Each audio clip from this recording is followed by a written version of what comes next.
தேவனுடைய பரிசுத்த நாமத்திற்கு ஸ்தோத்திரம். கிறிஸ்துவுக்குள் அன்பானவர்களே, உங்கள் அனைவருக்கும் ஆண்டவராகிய இயேசு கிறிஸ்துவின் இனிய நாமத்திலே வாழ்த்துக்களை தெரிவித்துக் கொள்கிறேன். இன்றைய நாளிலும் கூட நாம் தீத்து 2ஆம் அதிகாரம் 1வது வசனம், நீயோ ஆரோக்கியமான உபதேசத்துக்கேற்றவைகளை பேசு அப்படின்னு நாம் பார்க்கிறோம்.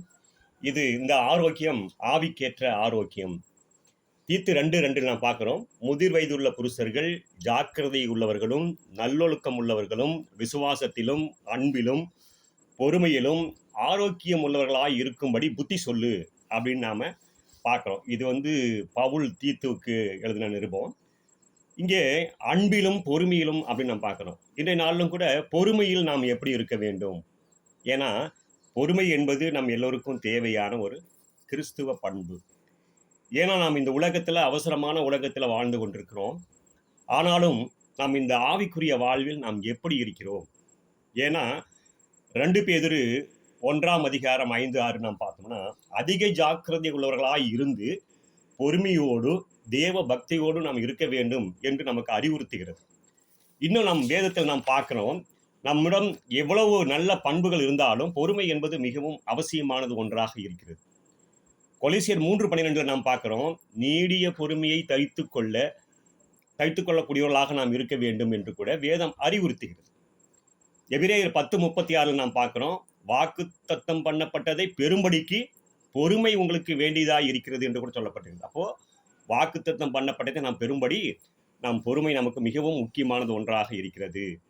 பொறுமை பற்றி நம் வேதாந்தத்தில் அநேக உதாரணங்களை நாம் பார்க்க முடியும். ஆனாலும் யோபுவை நம்மால் மறக்க முடியாது, இல்லைங்களா? யோபு எவ்வளவு பொறுமையோடு இருந்தார் என்பது நமக்கு தெரியும். அவர் உத்தமன், சன்மார்க்கன், தேவனுக்கு பயந்தவனாய் இருந்தார். அப்படி இருந்தும் அவர் பொறுமையோடு இருந்தார் என்று கூட நாம் பார்க்கிறோம். அநேக உபத்திரத்திலும் அவர் பொறுமையோடு இருந்தார் என்று கூட நாம் பார்க்கிறோம்.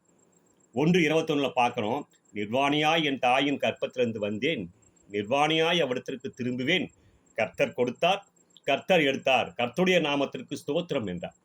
அப்போ அந்த உபத்திரத்திலும் கூட அவர் பொறுமையோடு இருந்தார் என்று கூட பார்க்கிறோம். அவருடைய மனைவி கூட தேவனை தூசித்து ஜீவனை விடும் என்று சொன்னார்.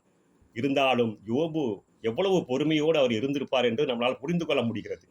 அப்படி இருந்ததுனாலே அவர் இரட்டிப்பான ஆசீர்வாதங்களை பெற்றார் என்று கூட நாம் பார்க்க முடியும்.